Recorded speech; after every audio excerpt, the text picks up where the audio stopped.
সুখের কি পাইছো? মোবাইলে যত নর্তকী দেখছো, ওরা কেউ তোমার দিকে ফিরা সেফও তো হালায় না, তু তো মারে না। তুমি কিত্তা দেখো? শরীর যায় তোমার, এমবি যায় তোমার, পয়সা যায় তোমার, পাগল। কি দেখো? বন্ধুদের সাথে আড্ডা দাও, যে কি আড্ডা দাও, কিসের আড্ডা, কি গল্প? অমক মহিলার এই অবস্থা, অমক নারীর এই অবস্থা। হাজারো মেয়ের হাজারো অশ্লীল বর্ণনা দিয়ে বা শুনে দেখে কি ফায়দা তোমার?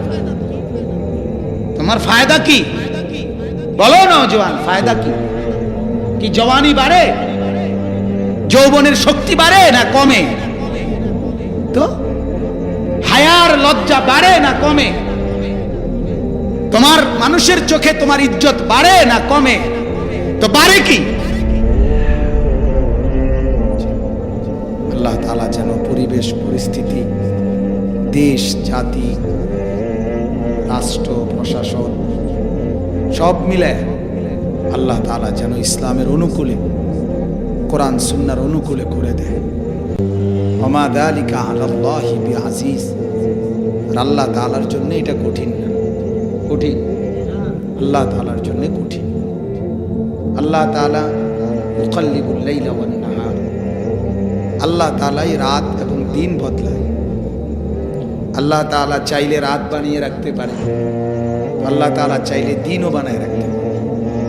কুরআনুল কারীমের মধ্যে আছে, কুল আরাআইতুম ইন জাআলাল্লাহু আলাইকুমুল লাইলা সারমাদান ইলা ইয়াউমিল কিয়ামা মান ইলাহুন গায়রুল্লাহ ইয়াতিকুম বিদিয়াইন। আল্লাহ বলেন, হে নবী আপনি বলেন, মানুষগুলোকে জিজ্ঞেস করেন যে আমি আল্লাহ যদি তোমাদের জন্যে রাতকে টেনে লম্বা করে কিয়ামত পর্যন্ত রাতই বানিয়ে রাখি, সারমাদান ইলা ইয়াউমিল কিয়ামা, তাহলে কে তোমাদের আছে আমি আল্লাহকে বাদ দিয়ে যে তোমাদের জন্য দিনের আলো আনবে? বলেন তো, মান ইলাহুন গায়রু। আল্লাহ প্রশ্ন করছেন যে বলো না আমি আল্লাহকে বাদ দিয়ে কে আছে? আছে কি কেউ? তাহলে আল্লাহ তাআলা বলেন আমি চাইলে পারি, আমি রাত টেনে লম্বা করে কিয়ামত পর্যন্ত রাতই বানিয়ে রাখতে পারি। আমি চাইলে দিন, এরপরের আয়াতে এটা, কুল আরাআইতুম ইন জাআলাল্লাহু আলাইকুমুন নাহারা সারমাদান ইলা ইয়াউমিল কিয়ামা মান ইলাহুন গায়রুল্লাহ ইয়াতিকুম বিলাইলিন তাসকুনুনা ফি। আমি চাইলে দিন লম্বা করে যদি কিয়ামত পর্যন্ত বানিয়ে রাখি, কে আছে তোমাদের আমাকে বাদ দিয়ে রাত আনবে, যেই রাতে তোমরা আরাম শান্তি লাভ করবে? রাত যদি না আসে ঘুমের আরাম পাবেন কখন? জাআলনাল লাইলা লিবাসা। আল্লাহ তাআলা বলেন আমি রাতকে চাদর দিয়ে ঢেকে দিছি, আবরণ বানায় দিছি, সারাদিনের তীব্র আলো সরায়া কালো চাদর দিয়ে ঢেকে দিছি তোমাদের আরামের জন্য। সুবহানাল্লাহ। এই জন্য খুব দোয়া করা উচিত, আল্লাহ তাআলার কাছে খুব চাওয়া উচিত, আল্লাহ তাআলা যেন আমাদের ঈমান আমলের পরিবেশ, দাওয়াত ও তাবলীগের পরিবেশ, জিকির ও ফিকিরের মজলিস, তালিম ও তাজকিয়ার মজলিস, ওয়াজ ও ইরশাদের মজলিস, আল্লাহ তাআলা যেন এগুলো কিয়ামত পর্যন্ত চালু করে। মৌলানার শুরুতে আমি যখন আসছি তখন খুব দরদ মাখাভাবে মদিনার রওজা পাকের, আল্লাহর ঘরের, কাবা ঘরের জিয়ারত এই সম্পর্কে কথা বলতেছিলেন। আমারও খুব দরদ লাগছে। আহা, অনেক দিন হয়েছে, 2018 সালের পরে আর যাইতে পারি নাই। অনেকবারই আশা করছি, কিন্তু কেবলই প্রতিবন্ধকতা। বুজুর্গানে দিন বলে যে হায়, আসলে চোখ দিয়ে এত বেশি গুনাহ করে ফেলছি, যে গুনার কারণে মাওলা এই চোখ দিয়ে আর মালিকের ঘর দেখতে দেয় না। আল্লাহ যেন বলে যে আগে চোখ ধুয়ে মুছে সাফ করো, তওবা করো, ইস্তেগফার করো, কাঁধ ভালো করো, চোখ মুছে নে ভালো করে, গুনাহ বেশি হয়ে গেছে।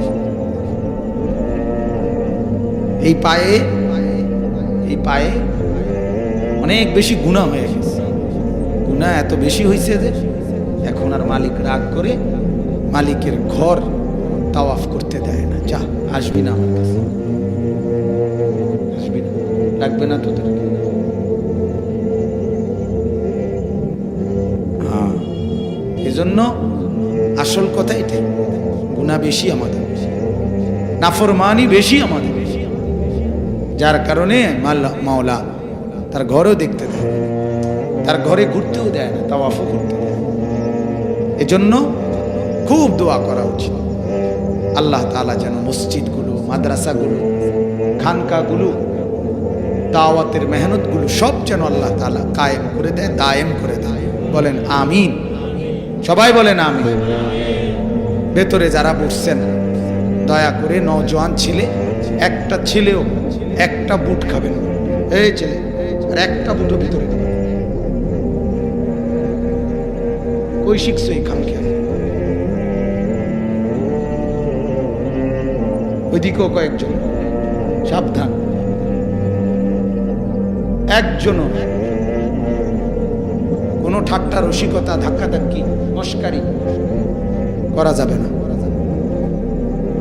আল্লাহর কথা যেখানে হয়, কোরআনের কথা যেখানে হয়, তুমি না বসলে কোনো আপত্তি নেই, তুমি ঘুমাও। ঘুম কোনো দোষের কিছু না। এখন এই টাইমে ঘুমানো কি না যায়? ঘুম নিষেধের কিছু, ঘুম যাও। কিন্তু গাফলতি করা, খামখেয়ালি করা, তামসা করা ঠিক না। এজন্য খেয়াল করো, ক্লাস 1-এর বাচ্চা, শিশু শ্রেণীর, কিন্ডার গার্ডেনের বাচ্চাও তো আপনার স্কুলে যখন পড়ে, ক্লাস করে, তখন সে কি বসে বসে বুট খায়, বাদাম খায়? তো বুট বাদাম খাওয়ার তো টিফিন আওয়ার আছে, বিরতি আছে।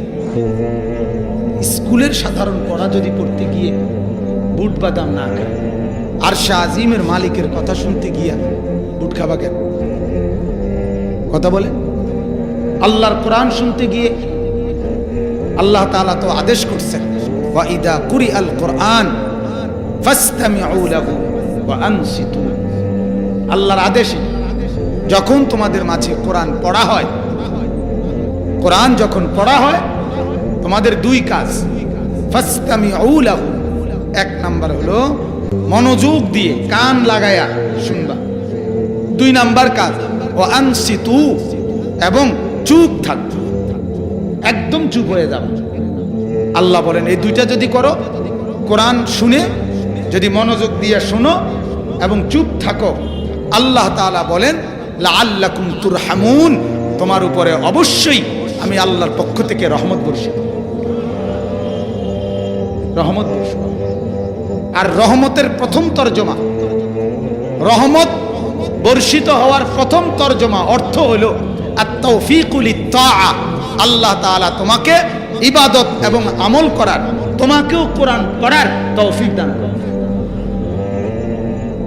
তাআত, ইবাদতের তৌফিক। এজন্য এটা কোরআনের আদেশ।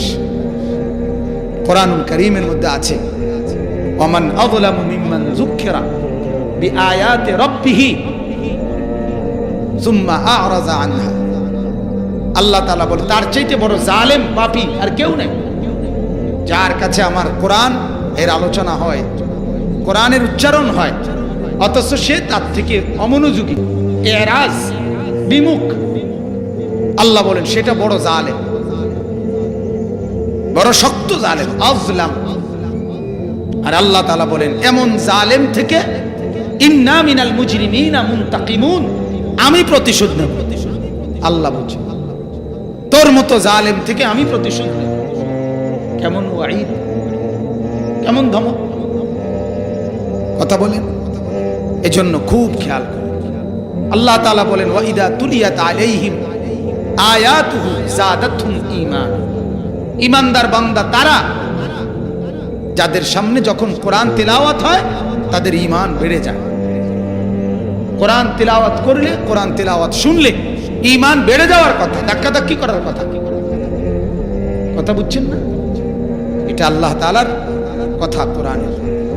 কোরআনুল কারীম আল্লাহ তাআলা বলেন ওয়া ইযা সামিউ মা উনজিলা ইলার রাসূল ওয়া ইযা সামিউ ইলা সাকিনা। 7 নম্বর পড়া, আমি তো হাফেজ না। আল্লাহ তাআলা বলেন ওয়া ইযা সামিউ মা উনজিলা ইলার রাসূল তারা আয়ুনাহুম তাফীদু মিনাদ দাম'i। হে আল্লাহ তাআলা সাহাবীদের ব্যাপারে বলেন, নবী শুনেন যখন কোরআন নাজিল হয় আর আপনার সাহাবীরা যখন শুনে, তখন আপনার সাহাবীদের চোখ থেকে এই কোরআন শুনবার কারণে অঝোর ধারায় পানি ঝরতে থাকে, চোখ ভিজে যায়, চোখ থেকে কান্না ঝরে। এ ছিল কোরআনের আসর, কোরআনের